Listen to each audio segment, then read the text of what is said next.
আমরা আমাদের অনেক সমস্যার সৃজনশীল সমাধান নিয়ে আলাপ করছি, কিন্তু আমাদের একটা বিশাল জাতীয় সমস্যা আছে পার্বত্য চট্টগ্রাম নিয়ে। বাংলাদেশ রক্তাক্ত যুদ্ধ করছে জনপদে, যুদ্ধ থামছে, কিন্তু ছাইচাপা তুষের মতো এক আগুন ধিকে ধিকে জ্বলতেছে।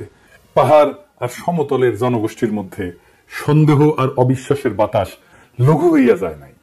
আমি মাঝে মাঝে ভাবি, যারা রাষ্ট্র চালায় তারা কি আদৌ সমস্যাগুলো নিয়ে ভাবেন?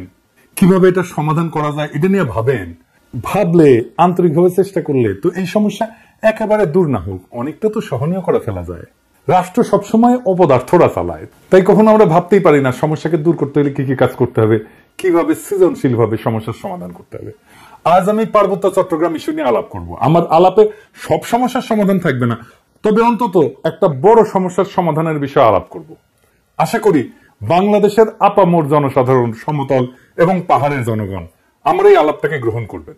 আসেন আল্লাহর নামে শুরু করি। এখন আলাপ হইতেছে আদিবাসী না উপজাতি এই বিষয় নিয়ে। আমি এই আলাপে এখনই ঢুকবো না, একটু টাচ করব আমার এপিসোডের একদম শেষ দিকে। আমার মতে সমস্যার মূলটা এই জায়গায় না, মূলটা মূলত দুইটা জায়গায়, একটা স্থানীয় আর একটা আন্তর্জাতিক। আন্তর্জাতিক বিষয়টা আমি প্রথমে আলোচনা করব, কারণ পার্বত্য চট্টগ্রাম নিয়ে আলাপ করার সময় সেই আন্তর্জাতিক প্রবলেমটা, সমস্যাটা, যেখানে ভারত একটা গুরুত্বপূর্ণ ফ্যাক্টর, সেটারে মাথায় রাখলে আমাদের বিষয়টা বুঝতে সুবিধা হবে এবং সমাধানের পথটা ভাবতেও সুবিধা হবে। আসেন এই দুইটা বিষয় কি কি। ভারত মনে করতো যে পার্বত্য চট্টগ্রামের নাগা এবং মিজো বিদ্রোহীরা লুকায় আছে এবং তাদেরকে পাকিস্তানের গোয়েন্দা সংস্থা আইএসআই সাহায্য করে। তো এইটার পাল্টা কর্মসূচি না ইন্ডিয়া, যে পূর্ব পাকিস্তানকে দেশটার রাজনৈতিক মূল অংশ থেকে বিচ্ছিন্ন করবে। তো ভারত এইটার উল্টা কর্মসূচি নেয়, যে পূর্ব পাকিস্তানকে পশ্চিম পাকিস্তানকে বিচ্ছিন্ন করবে, এবং এই কর্মসূচি নিয়ে আগায় যেতে থাকে। এবং এইটা নিয়ে আগায় যাওয়ার জন্য তাদের গোয়েন্দা মানে রকে সবুজ সংকেত দেয় ভারতীয় নীতি নির্ধারকেরা। অনেক পরে ভারতের গোয়েন্দা সংস্থা র, তার কর্মকর্তা বি রমন এই সম্পর্কে বলছেন যে এই যে পূর্ব পাকিস্তান থেকে ভারতের উত্তর পূর্বাঞ্চলে আইএসআই চালানো কার্যক্রমের অবসান ঘটাইতে ইন্দিরা গান্ধী পূর্ব পাকিস্তানের বাংলা ভাষীদেরকে পাকিস্তান থেকে বিচ্ছিন্ন হওয়া এবং বাংলাদেশ নামে একটা পৃথক রাষ্ট্র প্রতিষ্ঠার ব্যাপারে সহায়তা করতে হবে এই সিদ্ধান্ত নেয়। এটা বি রমনের বইয়ে লেখা আছে। তো ভারতীয় তরফ থেকে বাংলাদেশের মুক্তিযুদ্ধের সংশ্লিষ্টতার একটা বড় উপাদান ছিল একটা বিশেষ বাহিনীকে পার্বত্য চট্টগ্রাম দিয়ে অপারেশনে পাঠানো। এই বিশেষ বাহিনীর নাম ছিল special frontier force. General Uban ছিল এই ফোর্সের প্রথম ইন্সপেক্টর জেনারেল। 1962 সালের শেষ দিকে এই ফোর্সটা গড়ে উঠছিল। 71 সালে এই জেনারেল উবানি ছিলেন মুজিব বাহিনীর প্রশিক্ষক। মুজিব বাহিনী কি জানেন তো? ছাত্রলীগ, যুবলীগ আর আওয়ামী লীগের যৌথ গেরিলা বাহিনী। এরা কিন্তু যুদ্ধ করেনি, আর আজকে তারা মুক্তিযুদ্ধের সিপাহসালার হয়ে গেছে। শুধু তাই না, উবান ছিল রক্ষী বাহিনীরও প্রশিক্ষক। তাইলে বুঝতে পারতেছেন তো যে ইন্ডিয়ার প্ল্যানটা কি এবং কিভাবে সে প্ল্যান গুলো সাজাচ্ছে তার আশেপাশে। এবং পার্বত্য চট্টগ্রামে যখন 71-এর চূড়ান্ত অপারেশন হয়েছিল, তখন মুজিব বাহিনী না, স্পেশাল ফ্রন্টিয়ার ফোর্স নামে ওই আনকনভেনশনাল বাহিনীকেও ভারতীয়রা পার্বত্য চট্টগ্রাম দিয়ে বাংলাদেশে ঢুকায় দেয়। এবং এই স্পেশাল ফ্রন্টিয়ার ফোর্স অনেক দিন থাকে, এমনকি 1975 পর্যন্ত থাকে পার্বত্য চট্টগ্রামে। এই ফোর্সের দায়িত্ব কি ছিল? যে পার্বত্য চট্টগ্রামে যে ভারত নিয়ন্ত্রিত মিজোরাম এবং নাগাল্যান্ডের স্বাধীনতা সংগ্রামী আছে তাদেরকে খুঁজে বের করে এবং নিশ্চিহ্ন করা। এখানেই শেষ না, এই স্পেশাল ফ্রন্টিয়ার ফোর্সের সাথে মুজিব বাহিনী পার্বত্য চট্টগ্রাম দিয়ে যখন অভিযান শুরু করে, এটা নভেম্বরের শেষ দিকে। এরা ত্রিপুরা রাজ্য থেকে পার্বত্য চট্টগ্রামের পানছড়িতে প্রবেশ করে নভেম্বরের শেষে। একদল চাকমা তাদেরকে অভ্যর্থনা জানাইতে যায়, মনে করছে তাদের মুক্ত করতে আসছে। এই জন্য একটা খাসিও নিয়ে গেছিল বেচারারা। আহারে, মুজিব বাহিনী ও স্পেশাল ফ্রন্টিয়ার ফোর্স এই সদস্যদের খাসিটা নিছে, কিন্তু অভ্যর্থনাকারী সবাইকে হত্যা করছিল। তারপর তারা পানছড়ির পাহাড় গ্রামগুলোতে হামলা শুরু করে, বাড়িঘর লুটপাট করে, আগুন লাগাই দেয়, সামনে যাকে পায় তাকেই হত্যা করে এবং মেয়েদেরকে ধর্ষণ করে। তাদের হামলায় পানছড়িতে ওই দিনই নিহত হয়েছিল 32 জন নিরীহ পাহাড়ি। তারপর তারা পানছড়ি থেকে খাগড়াছড়ির দিকে রওনা হয় এবং যাওয়ার পথে 176টা বাড়িঘর জ্বালায় দেয়। 14 ডিসেম্বরেও তারা 22 জনকে হত্যা করে। এই ছিল আওয়ামী লীগের মুজিব বাহিনীর মুক্তিযুদ্ধ। এটাই তাদের কন্ট্রিবিউশন। বাংলাদেশ থেকে ভারতীয় সামরিক বাহিনী চলে যাওয়ার সময় তাদের সেনাবাহিনীর এই স্পেশাল ফ্রন্টিয়ার ফোর্সকে রেখে দেওয়া হয় কক্সবাজারে। 72 সালের জুলাই পর্যন্ত পার্বত্য চট্টগ্রামে অপারেশন চালায়। তারপরে তারা প্রত্যাবর্তন করে। কিন্তু সবাই যে চলে গেছিল তা কিন্তু না, কারণ মুজিব যেদিন জয় বাংলা হয় না 1975-এ, ওই সময় পার্বত্য চট্টগ্রামে অপারেশন চালানো একটা ভারতীয় হেলিকপ্টার বিধ্বস্ত হয় রেকর্ড রে ভাই। মুজিব মূলত পার্বত্য চট্টগ্রামকে ভারতের হাতে তুলে দিছিল। আমি আর সেই ইতিহাসে গেলাম না, কিন্তু এখন পার্বত্য চট্টগ্রাম নিয়ে ইন্ডিয়ার পরিকল্পনাটা কি? ইন্ডিয়ার একটা দুর্বল জায়গা আছে চিকেন নেক, তাই না? আপনারা জানেন, যেটা দখল নিতে পারলে সেভেন সিস্টার বাংলা হয়ে যাবে, আলাদা হয়ে যাবে। ইন্ডিয়া সেটা নিয়ে সবসময় একটা প্যারার মধ্যে থাকে। আমাদেরও একটা উইক জায়গা আছে, সেটা হচ্ছে ফেনী, যা আমাদের বাংলাদেশ মূল ভূখণ্ডের সাথে পার্বত্য চট্টগ্রামকে যুক্ত করছে। ওই জায়গা দিয়া পার্বত্য চট্টগ্রামকে যদি আলাদা করে দিতে পারে ইন্ডিয়া, তাইলে চিকেন নেক নিয়ে তার না ভাবলেও চলবে, মুফতে একটা সমুদ্র বন্দর পাওয়া যাবে। তাই সে পার্বত্য চট্টগ্রামের সবসময় বিচ্ছিন্নতাবাদীদেরকে অকাতরে সাপোর্ট দেয়, শান্তি বাহিনীকে সাপোর্ট দিচ্ছে, কুকিজিনদের সাপোর্ট দেয়। তারা জানে পার্বত্য চট্টগ্রাম যদি বিচ্ছিন্ন হয়, আলাদা রাষ্ট্র হয়ও, তাইলে এই ল্যান্ড লক একটা অতি অল্প জনগোষ্ঠীর ভূখণ্ডের ইন্ডিয়ার উপরে সর্বাংশে নির্ভর করা ছাড়া আর উপায় নাই। আর ওই অংশটা ইন্ডিয়া খাইয়া ফেলতে কোনো সমস্যা হবে না তখন। তবে আমরা এই সমস্যার কথা কম বেশি সবাই জানি। দ্বিতীয় যে সমস্যা, যেটার কথা আমরা একেবারেই জানি না, আলাপ করি না, সেই সমস্যাটা কি? আসেন সেটা নিয়ে আলাপ করি। এটা খুবই জটিল এবং কম আলোচিত সমস্যা। এই প্রসঙ্গে আমি আর একটা আলোচনা করে নিই, আপনাদের বুঝতে সুবিধা হবে। হংকং আর চায়না মেনল্যান্ড, এই দুটো ভূখণ্ড কিন্তু একই দেশের হইলে সিস্টেম আলাদা, অর্থনৈতিক সিস্টেম আলাদা। হংকং অশান্ত না? আপনি একই দেশের দুইটা সিস্টেম করলে সেটা অশান্তির একটা বীজ হয়ে থাকে, যদি খুব ভালোভাবে ম্যানেজ করা না যায়। কারণ দেশ বা রাষ্ট্র একটা শরীরের মতো, এটা একটা রাজনৈতিক অর্থনৈতিক সংহতির দরকার পড়ে। ইকোনমিক সিস্টেম আলাদা হইলে রাজনৈতিক সংহতি রক্ষা করা দূর হয়ে যায়। কেন? মার্কস বলছেন যে রাজনীতি হচ্ছে অর্থনীতির একটা ঘনীভূত রূপ। অর্থনীতি যেমন, সেটাই রাজনীতি হইয়া দেখা দেয়। কথাটা খুবই সত্য কথা। একটা দেশের ইকোনমি যেমন, তার রাজনীতিতেও তেমন। এটা নিয়ে পরে আবার বিস্তারিত আলাপ করা যেতে পারে, কিন্তু আপাতত আজকের আলাপের জন্য এইটুকু জানলেই চলবে। পার্বত্য চট্টগ্রামের ইকোনমি কি আলাদা? হ্যাঁ, আলাদা। ওদের ইকোনমি ভূমি নির্ভর। ওদের বর্তমান ভূমির মালিকানা ব্যবস্থা খুবই জটিল এবং বহুমুখী একটা কাঠামোর উপর প্রতিষ্ঠিত, যা ঐতিহাসিক, সামাজিক, সাংস্কৃতিক এবং প্রশাসনিক অনেকগুলো কারণের মিশ্রণ। তিনটা স্তরে এদের ভূমি ব্যবস্থাপনা। এক নাম্বার, ঐতিহ্যবাহী ভূমি মালিকানা ব্যবস্থা। এটি সবচেয়ে বড় ভূমি ব্যবস্থাপনা। আনুমানিক 50 থেকে 60% ভূমি এই ঐতিহ্যবাহী ব্যবস্থাপনার আওতায় পড়ে। কেমন সেটা? এইটা গোষ্ঠীভিত্তিক মালিকানা, কোনো ব্যক্তি মালিকানায় না। পার্বত্য অঞ্চলের প্রধান জনগোষ্ঠী যেমন চাকমা, মারমা, ত্রিপুরা এবং অন্যান্য গোষ্ঠীগুলা তাদের নিজস্ব ঐতিহ্যবাহী ভূমি ব্যবস্থাপনা পদ্ধতি অনুসরণ করে। এই ব্যবস্থায় জমির মালিকানা সাধারণত পরিবার বা গোষ্ঠীর মধ্যে থাকে। এটা একটা মৌখিক ঐতিহ্য, লেখাপড়া কিন্তু নাই, কোনো দলিল নাই। জমি ভোগ দখল এবং ব্যবহার করার অধিকার আছে, কিন্তু সেটা আইনগতভাবে নথিভুক্ত না। জুম চাষ হয় না পাহাড়ে, এই জুম চাষের জন্য যে ভূমি, সেইটা কিন্তু এই ঐতিহ্যবাহী কৃষি পদ্ধতি এবং এই ভূমি মালিকানায়। এখানে জমি ব্যক্তিগত মালিকানা না, বরং গোষ্ঠীগত মালিকানায় পরিচালিত হয়। 2 নাম্বার মালিকানা হচ্ছে সরকারি ভূমি মালিকানা। সরকার যেটাকে রিজার্ভ বন ঘোষণা করছে, এটা সরকারি মালিকানা। পার্বত্য চট্টগ্রামের একটা বড় অংশ আমরা জানি যে রিজার্ভ ফরেস্ট বা সংরক্ষিত বন হিসেবে ঘোষিত। এই ভূমি বন বিভাগ দিয়ে নিয়ন্ত্রিত এবং চাষাবাদ এবং বসতি স্থাপন এখানে নিষিদ্ধ। তবে আপনারা জানেন যে পার্বত্য চট্টগ্রামের অধিবাসীরা ঐতিহাসিকভাবে বনের মধ্যে চাষাবাদ করে এবং বসতি স্থাপন করে। তো সরকার যদি নিষিদ্ধ করে দেয়, তাহলে তাদের ঐতিহাসিকভাবে চাষাবাদের পদ্ধতি ছিল, সেটা নষ্ট হয়ে যায় না? এটা মাথার মধ্যে নাই এদের। কিন্তু এটা একেবারে বন্ধ হয়নি। এই সংরক্ষিত বন এলাকায় অনেক বসতি আছে জনগণের, এবং ঐতিহ্যগতভাবে এই ভূমি তারা ব্যবহার করে। এইটাও একটা ভূমি বিরোধের অন্যতম কারণ।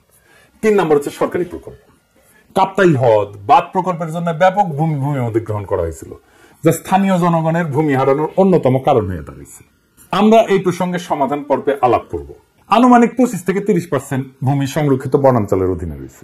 আর আইনগতভাবে নথিভুক্ত মালিকানা, যেটা আমরা সমতলে দেখি আর কি, জমি রেজিস্ট্রির দলিল, এটা দেখি না, এইটা পর্সা টর্সা এগুলো দেখি না, পাকা দলিল।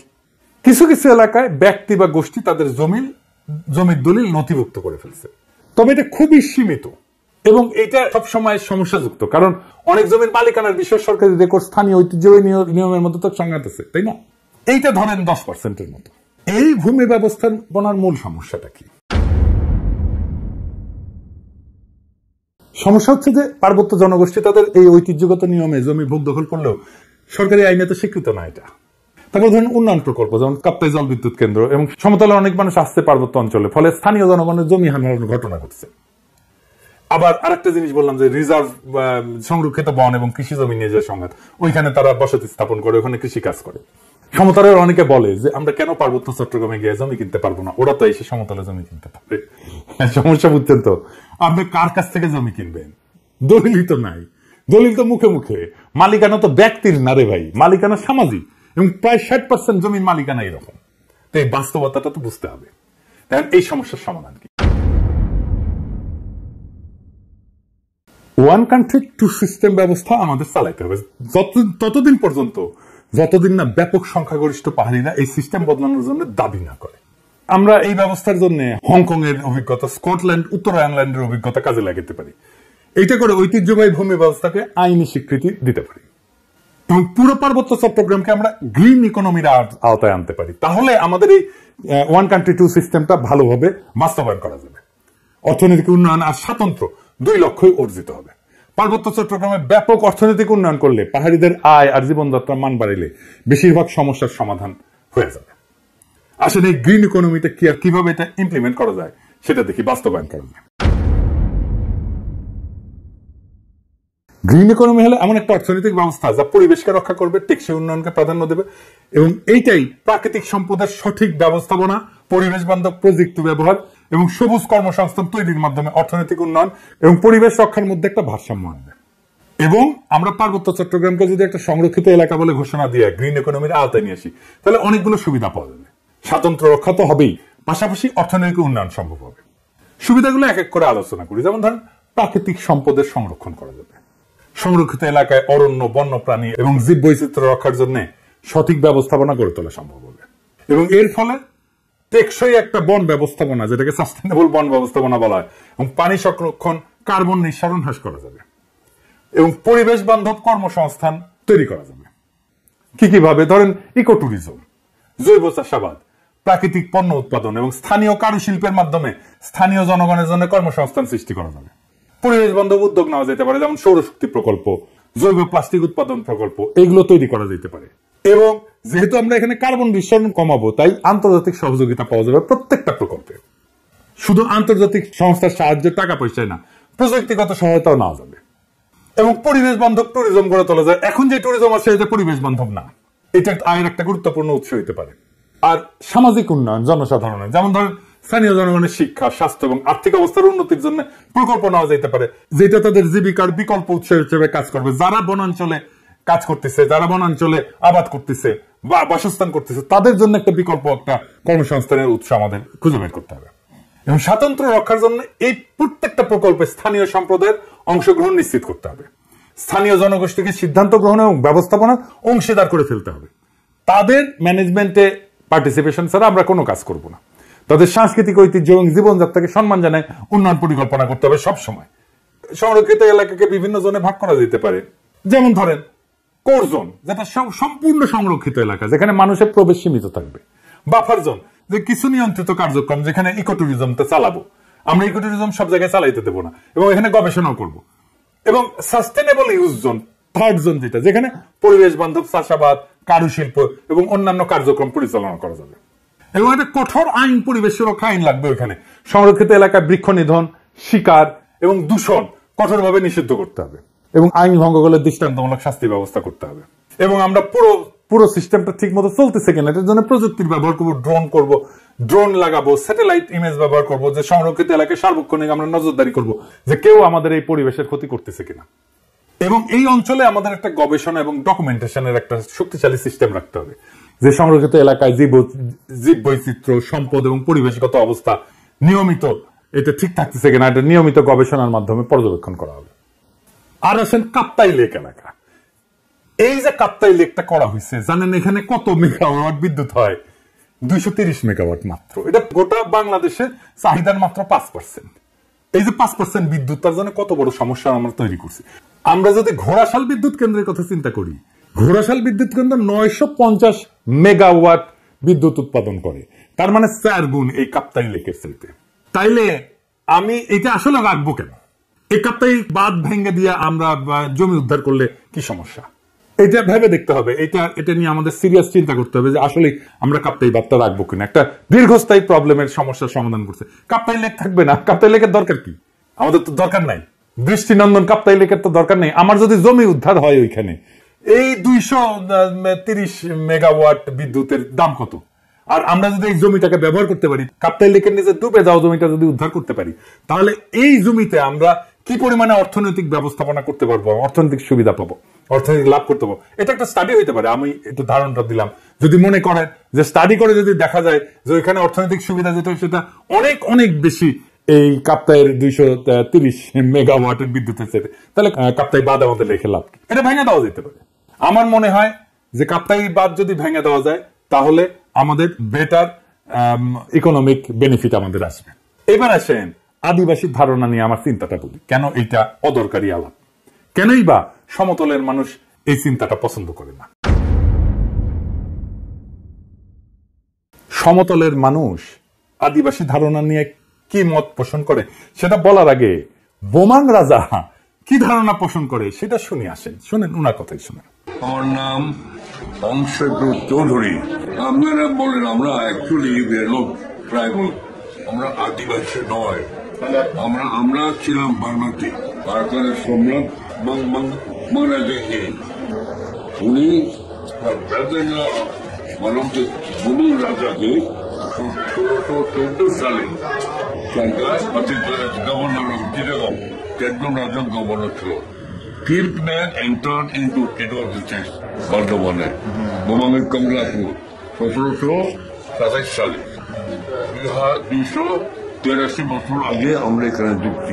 এই যে ইন্ডিজেনাস বা আদিবাসী শব্দটার অর্থ হইল এমন জনগোষ্ঠী বা সম্প্রদায় যারা কোন নির্দিষ্ট ভৌগোলিক এলাকায় ঐতিহাসিকভাবে বসবাস করে আসতেছে, যারা সেই এলাকার আদি অধিবাসী এবং যাদের ঐতিহ্য সাধারণত ঔপনিবেশিক বা আধুনিক জনগোষ্ঠীর আগমনের পূর্বে গড়ে উঠছে। সহজ বাংলায় বললে ওই অঞ্চলের আদিবাসিন্দা। রেড ইন্ডিয়ানরা যেমন আমেরিকার আদিবাসিন্দা, আপনারা তো সেটা না পাহাড়ি ভাইরা। তারপরে যখন এই শব্দ ব্যবহার করার জন্য চাপাচাপি করেন তখন বাকি দেশের মানুষ এটাকে সন্দেহের চোখে দেখবেই। এটাও বুঝতে হবে। তারা জানে আদিবাসীরা যদি দাবি করে যে তাদের মানবাধিকার লঙ্ঘিত হচ্ছে তাহলে আন্তর্জাতিক সম্প্রদায় তাদের আলাদা রাষ্ট্রের দাবিকে সমর্থন জানায়, সেই দাবিকে মেনে নিতে বাধ্য করতে পারে। আর আপনাদের তো জুম্মল্যান্ড সংক্রান্ত দাবি আছেই, আর ইন্ডিয়ার তো ফুসলানো আছেই, তাই না? এবং ইন্ডিয়া তো চাই এটাকে আলাদা করে নিয়ে একটা আলাদা তাদের মধ্যে খেয়ে ফেলতে। তো সন্দেহ তো যৌক্তিক।